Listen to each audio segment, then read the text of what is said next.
د سکون رادیو درناوردونکو او د خواله رسنۍ درنو کتونکو سلامونه ستړي مسي د دې ځل بیا زه کرم خان سمسور تاسو ته ځنګړي پیکیج راځر شوم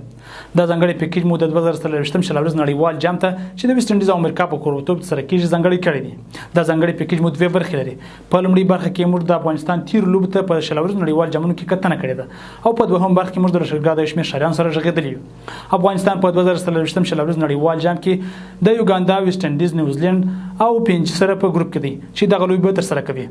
دا چې تر دې مخکې افغانستان په څومره نړیوال جامونو کې ګډون کړی دی څومره لوبې ګټلې دي او څومره بایللې دي دا په معلومات کې سره وګورئ تاسو دغه معلومات سره وګورئ را سره پاتې شئ 2023م شلورز نړیوال جام د افغانستان لپاره شپږم نړیوال شلورز جام دی چې افغانستان یې ګډونوال دی افغانستان په لومړي ځل په 2013 شلورز نړیوال جام کې ګډون کړی و په یاد نړیوال جام کې افغانستان له هندستان او سویلي افریقا سره لوبې کړې وې افغانستان په لومړي لوبه کې هندستان ته د خپل اتو لوبغاړو په سوځېدو په پوره شل اورونو کې 114 منډي هدف ټاکلی و چې هندستان یاد هدف د خپل درو لوبغاړو په سوځېدو د لوبې د 15 اور په 15 توپ فرق کړ چې ورسره یاد لوبه د 2 وکټو په توفیر وګټل په دوهمه لوبه کې افغانستان ته سویل افریقا د خپل لوبغاړو په سوځېدو په پوره شل اورونو کې 140 منډي هدف ټاکلی و چې افغانستان د یاد هدف په جواب کې د خپل ټول لوبغاړو په سوځېدو د لوی په 14 اور کې 80 منډي وکړي او دغه لوبه د 50 منډو په توفیر وبایلل دوهم ځل افغانستان په 2012 شلورز نړیوال جام کې ګډون کړی و په دې نړیوال جام کې هم افغانستان د هندستان او انګلستان خلاف ولوبید په لومړي لوبه کې هندستان افغانستان ته د خپل 15 لوبغاړو په سوځېدو 115 منډي هدف ورکړ چې افغانستان د یاد هدف په جواب کې د لوبې د شلم اور په دریم توپ خپل ټول لوبډله د 114 منډو جوړولو وروسته له لاسه ورکړه او دغه لوبه د 23 منډو په توپیر وبایلل په دوهمه لوبه کې انګلستان افغانستان ته د خپل 15 لوبغاړو په سوځېدو 119 منډي هدف ورکړ افغان لوبډلې د لوبې د 13 اور په دریم توپ خپل ټول لوبډله یوازې د 80 منډو جوړولو وروسته له لاسه ورکړه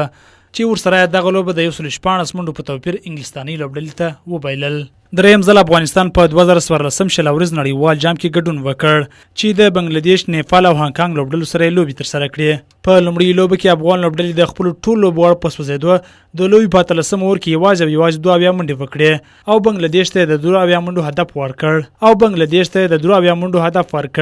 چې بنگلاديش یاد هدف د یو لوبغاړي په سوځېدو د لوبې په 12 اور کې فرق کړ او افغانستان ته د 9 وکټو په توپیر ماته ورکړه په دوهمه لوبه کې افغانستان له هانګ کانګ لوبډلې سره مخ شو هانګ کانګ لوبډلې د اتو لوبغاړو په سوځېدو 153 منډې وکړې او افغانستان ته د 150 منډو هدف ورکړ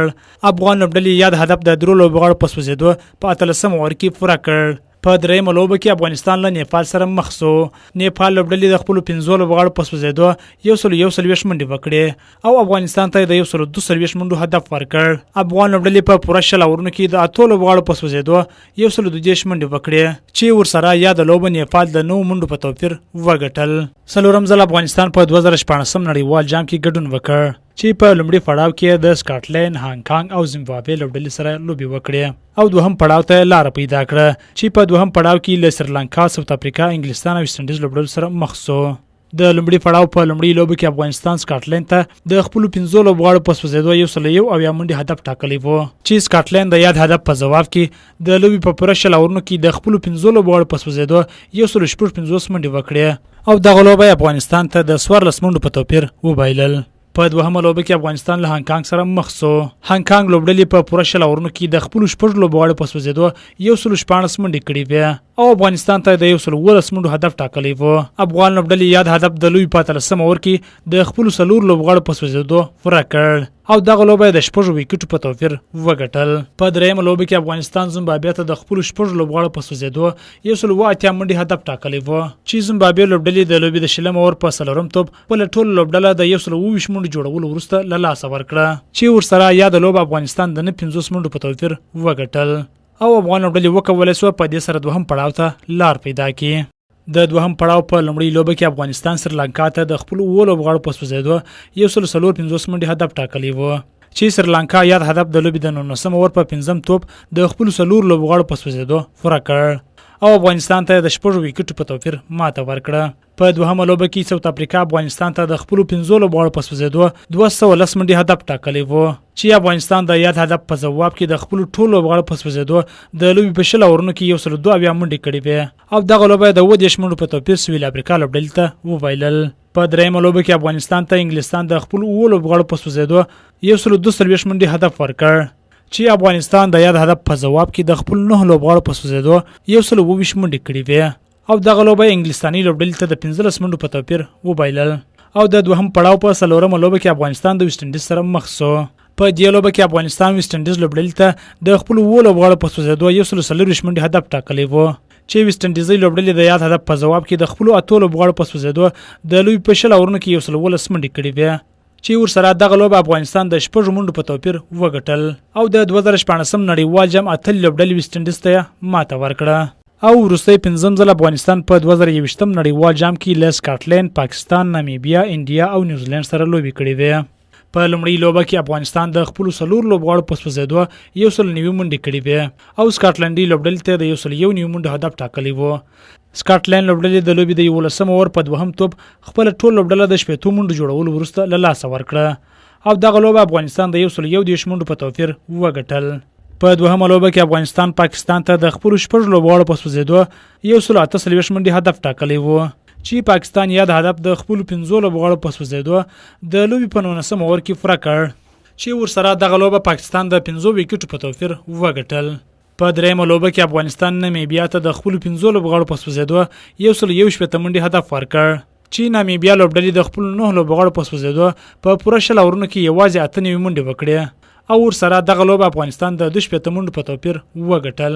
په څلورمه لوبه کې هندوستان افغانستان ته د خپل 2 لوبغاړو په سوځېدو 211 منډې هدف ټاکلی و چې افغانستان د یاد هدف په ځواب کې د خپل 7 لوبغاړو په سوځېدو 140 منډې کړې وې او دغه لوبه هندوستان د 14 منډو په توپیر وګټل په پنځمه لوبه کې افغانستان نیوزیلند ته د خپل 8 لوبغاړو په سوځېدو 125 منډې هدف ورکړی و چې نیوزیلند یاد هدف د خپل 2 لوبغاړو په سوځېدو د لوبې د 19 اور په لومړي توپ پوره کړ او دغه لوبه نیوزیلند لوبډلې د 8 وکټو په توپیر وګټل یو ځل بیا امرکلی هله د معلوماتو د خوشي وړ ګرځېدلې وي اوس هم په 2023 شلورز نړیوال جام کې د افغانستان د ګډون په اړه ستاسو په مرړو د شرګادو شمیر شاریانو نظریات تاسو د دوی نظریات سره واوري سره پاتسي هله می دغه چې افغانستان باید ډیر شولو به تر سره کې ډیر شولو به هغه پلیرانه او ځان ورسوي تر سیمی فائنل پورې ورسته بیا فائنل دی تر فائنل پورې مستقیم لاړ سي ډیر شایسته سکواډ دی شایسته نوی پرلانو ته ځای پکې ورکول سوی دی رحمان الله ګربز راشد خان ارمان او دغه رقم عظمت الله عمرزی او نوی لوبغاړي ډیرو ته چانس کې ورکول سوی دی تر ډیره حد پورې شایسته سکواډ دی ان شاء الله امید شته چې دوی به ښه لوبې وکړي نو د موږ نظر نه چې کومې نړیوال جام کې لوبې تر سره کېږي ان شاء الله چې د موږ لوبډله چې دا په خپل لیاقت او استعداد باندې تر 2000 پورې رسیدلې دي ان شاء الله حتمی به پیروزی لري حتمی به مخ ته ځي لکه په تیر نړیوال جام کې چې پاکستان ملي ټیم ته ماتې ورکړه ان شاء الله دورې به هم داس په مخ ځي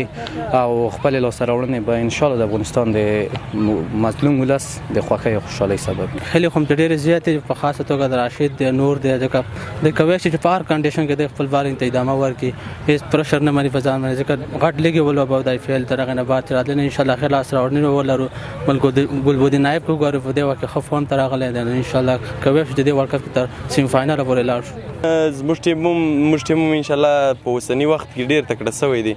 او خپل په ال راونډري بحث کې او بالران مو ان شاء الله تکړه دي بیټسمنان مو ان شاء الله تکړه دي تر یو څه حد پورې د څلور ټاپ ټیمو ته ان شاء الله الرحمن تلای شي د سکون ډېر درنو اوریدونکو د خپل رسنۍ درنو کتونکو هله د نن پیکیج مو د خوشي وړ ګرځیدلې تر بیا یو بل پیکیج پر 10 درنه حضور ته حاضرېږم ما کرم خان سمسور تر کې اجازه شو وخت ورري د خدای پامان